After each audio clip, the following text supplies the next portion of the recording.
This podcast is supported by MIDI Health.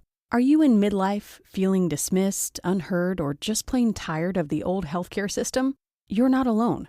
For too long, women's serious midlife health issues have been trivialized, ignored, and met with a just deal with it attitude. Many of us have been made to feel ashamed or forgotten. In fact, even today, 75% of women seeking care for menopause and perimenopause issues are left entirely untreated. But here's the powerful truth. It's time for a change. It's time for MIDI. MIDI is not just a healthcare provider. It's a women's telehealth clinic founded and supported by world-class leaders in women's health. What sets MIDI apart? We are the only women's telehealth brand covered by major insurance companies, making high-quality, expert care accessible and affordable for all women everywhere. Our clinicians provide one-on-one, face-to-face consultations where they truly listen to your unique needs. We offer a full range of holistic, data-driven solutions, from hormonal therapies and weight loss protocols to lifestyle coaching and preventive health guidance. This isn't a one-size-fits-all care. This is care uniquely tailored for you. At MIDI, you will join our patients who feel seen, heard, and prioritized. You will find that our mission is clear: to help all women thrive in midlife, giving them access to the health care they deserve. Because we believe midlife isn't the middle at all. It's just the beginning of your second act. Ready to feel your best and write your second act script?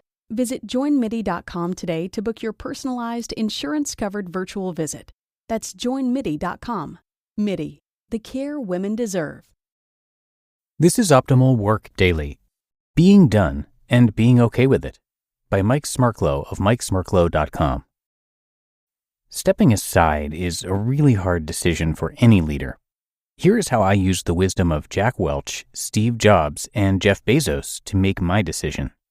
Quote, "Your time is limited, so don't waste it living someone else's life." End quote. This week, I announced that I am retiring from my role as chairman of ServiceSource, a company that I've been associated with for over 12 years. I bought the company when it was a small startup, ran it as CEO for 11 years, and grew it into a public company with over 3,000 employees around the world. Last year, I decided it was time for someone else to serve as CEO, and agreed to remain in my chairman role to ensure a smooth transition for the new executive team. Now, with the new CEO doing great and getting the business back on solid footing, I've decided it's time to step off the board, ending my long-standing and incredibly meaningful relationship with ServiceSource. As I've discussed this decision with friends and colleagues, the response has been consistent. "Wow, that was your baby. It must be really hard to step aside completely. Did you struggle to make that decision?" My answer? Not really. It was time, and rarely have I felt more confident about a decision. Why? I followed the advice of three of my business heroes, Jack Welch, Steve Jobs, and Jeff Bezos, to help me make the right decision for me and for those around me. Step number 1, will versus skill. The first step in my decision-making process was putting my ego aside and looking to my heart, and then using a tool that I always referenced for reviewing my executive team. I'm a big fan of the GE managerial grid made famous by Jack Welch, which assesses an employee both for desire, will or cultural fit, and skill, ability to do the job. Essentially, I had to step back and ask myself objectively two very key questions about both my desire and ability to keep doing the job at the level I wanted. The questions I asked myself were really straightforward around will and skill. Step number 2, asking a really tough question. Do I love this job enough to keep doing it well? Steve Jobs, as usual, had a perspective on this that was dead on. Quote, "I have looked in the mirror every morning and asked myself, if today were the last day of my life, would I want to do what I'm about to do today? And whenever the answer has been no for too many days in a row, I know I need to change something." End quote.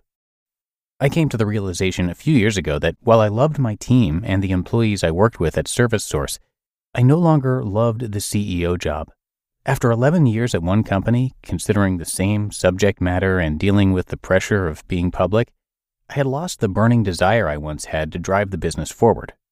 I wrote about the emotional challenges of being an entrepreneur in a recent post, but the real key for me was acknowledging that I had lost some of the will that is essential in just about any job, but especially for the CEO of a company. A leader with a compromised will is dangerous. To be clear, there's nothing wrong with losing the will. It's only problematic if you don't recognize it and act accordingly. By recognizing my own, it was clear to me that I wasn't going to be the leader I needed to be with this mindset. Based on the GE managerial grid, I would need to either problem solve or consider that the time may have come to move on. Time to look at the skill piece. And step number 3, another tough question. Am I the most qualified executive for the job? This question is the hardest one for an entrepreneur, founder, or CEO to answer objectively. But a strong leader has to review his or her team every 6 months at a minimum to make sure each executive around the table is continuing to contribute at a world-class level. I always love this quote from Jack Welch. Quote, "Leaders relentlessly upgrade their team, using every encounter as an opportunity to evaluate, coach, and build self-confidence." End quote. So it followed to ask the same tough question of myself. To make this assessment, you have to be able to set aside emotion and also to know what you don't know. How do you measure your own skill and ability to expand as a leader while the business changes and evolves? For me, the company that I was running had gotten big and complex. So the skill set required to be an effective public company CEO had become very different from the entrepreneurial work that I enjoyed and excelled at doing. Processes, systems, and organizational design had become really vital to managing the 3,000-person organization that ServiceSource has become. My early focus on sales, marketing, executive recruitment, and growing the market were super for the first decade of the business. But the gap between what I was good at and what the company needed had become too large. Knowing that I also had lost some of the will it takes to push past this lack of skill, it was clear that it was time to move on. So when is it time for any leader, CEO, entrepreneur, founder, or executive to step aside and let someone else run the railroad? Think regret minimization. When I turned this lens on myself, my decision to retire from the CEO position was driven by logic instead of emotion. It became a rational decision that was the right one for me and the business. The new CEO and his team are making a lot of smart decisions that I recognize as vital to the health and prosperity of the business. Since I stepped aside, I now realize that my passion and energy can be focused on what I truly love, my family, helping other entrepreneurs with their journey, and investing in startup and emerging growth businesses.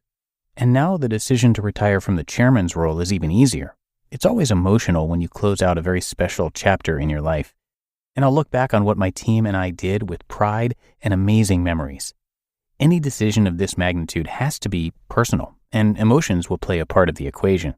But if you look holistically at your situation, age, health, capabilities, passion, or even financial needs, I think it makes the decision process easier and significantly reduces potential future regret. For me, Jeff Bezos nailed this sentiment. Quote, "The framework I found which made the decision incredibly easy was what I called, which only a nerd would call, a regret minimization framework. So I wanted to project myself forward to age 80 and say, okay, now I'm looking back on my life. I want to have minimized the number of regrets I have." End quote. Done right, you can feel good both about being done and how the decision was made. For me, it is great to be done and to feel great about how I made the decision. You just listened to the post titled "Being Done and Being Okay with It" by Mike Smerklo of MikeSmerklo.com. Thank you to Mike for letting us share his work today. He is the author of Mr. Monkey and Me, a real talk guide to cultivating a mindset to support greatness in entrepreneurs. Now, Mike himself is an experienced entrepreneur as well as an investor and business leader driven by the desire to turn ideas into reality.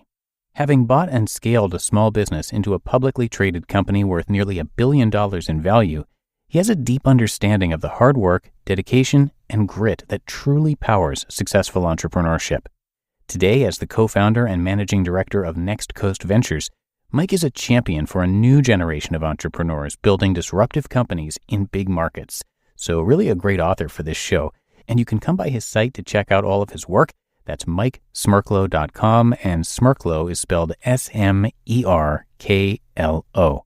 And as usual, I do have that linked in this episode's description. But that does it for today. I thank you for being here and for clicking subscribe or follow or whatever button you've got there on your podcast app. And I will be back here with you tomorrow for the Tuesday show, where your optimal life awaits.